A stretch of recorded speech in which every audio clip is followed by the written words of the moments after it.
I feel like I'd probably lose a lot of sleep. I've heard that it's really painful. Parents talk about the spread of hand, foot, and mouth disease in Southwest Florida. Multiple daycares and doctors are warning parents about the virus that's making more and more kids sick. Wake News anchor Channing Frampton shows us why it's so bad and why kids aren't the only ones at risk. It can be very contagious. Contagious is right. Caitlin Garcia has a 3-year-old who she says has escaped the hand, foot, and mouth disease going around Southwest Florida right now. And I'm lucky that he hasn't gotten it. She says getting the illness, which causes a rash like this on the hands and feet, could really affect her family's finances. I mean, I have to work. He goes to daycare. I've had it as an adult.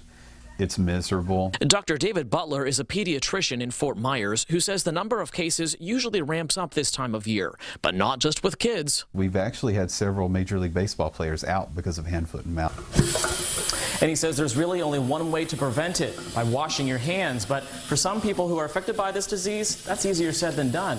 And under 7 is the hardest age to do this. They either don't want to do it, they forget, they're too busy playing. A problem Garcia says she thinks about all the time with her little one. It's hard. He puts his hands in his mouth. Preventing is hard. It's very contagious. But Butler says if your child does contract it, it should last 7 days or less. Give them medicine for fever, plenty of fluids to stay hydrated, and plenty of rest.